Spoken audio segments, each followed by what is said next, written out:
There are two main assumptions underlying the discrete uniform probability distribution. Number one, you have a finite number of discrete events. So the first event will happen, or the second event will happen, or the third event will happen, et cetera, et cetera.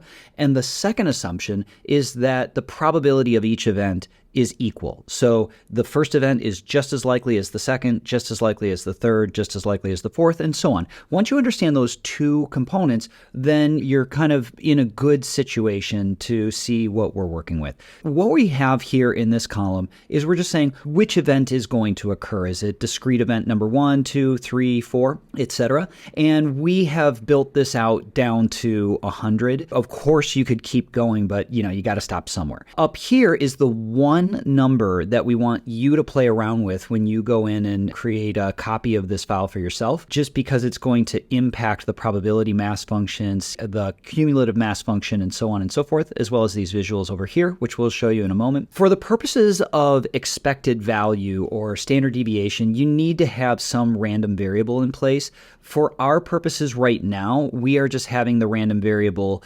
mirror the discrete event. So if it's the first event, then the random variable is 1. If it's the second event, then the random variable is 2, so on and so forth. But we can certainly play around with that. Basically, what the PMF does is it assigns uniform probability to each of our discrete number of possibilities. So we up here have said that there are 10 candidates, 10 equally likely possibilities, and 10 goes into 100 10 times. So this is 0.1 or 10%. And so each outcome or each event is assigned 10%. If we change this to 20, well, now 20 goes into 100 5 times. So that's 5%. And the PMF reports a uniform 5% probability of each one of these events occurring, so on and so forth. You can go with like really weird things. You can, it's 27.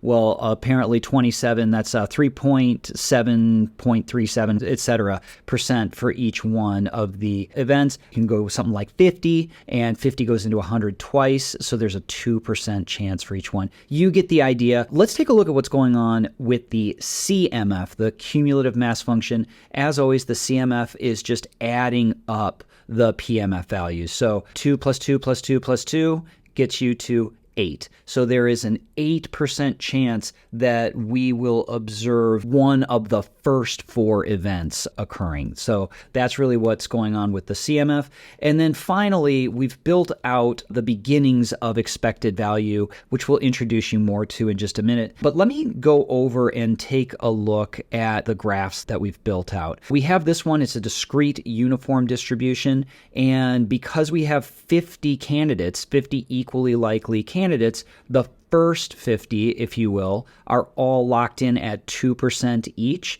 And then after that, it just drops straight down to 0. And the remaining, remember, we just kind of went up to the first 100 discrete values. The remaining 50 are set at 0. If we were to go in and change this up and say maybe get 40, now each one of these 40 has a 2.5% because 40 times 2.5 is 100. And then it drops down immediately, and the remaining 60 are set at 0. Down here, we have the PMF and the CMF. So the PMF up here on the left is all 2.5%, 2.5%, 2.5% for the first event, second event, third event, all the way up to the 40th. And we see this kind of step pattern that's going on with the CMF. And then once we've gotten up to the 40th event, we have hit 100% of everything that's possible. And so it just flatlines across the other 60 events. I'll just kind of show you. I'll make one last change. Well, let's just go with all 100, right? Well, if it was all 100, then every single event has a 1% chance of occurring. And we would have this stair-step pattern that would head straight up until it maxed out at 100% on the 100th possibility. So that's how this works. Go in, play around with this yourself, and in a minute we'll take a look at how the expected value works and some of that.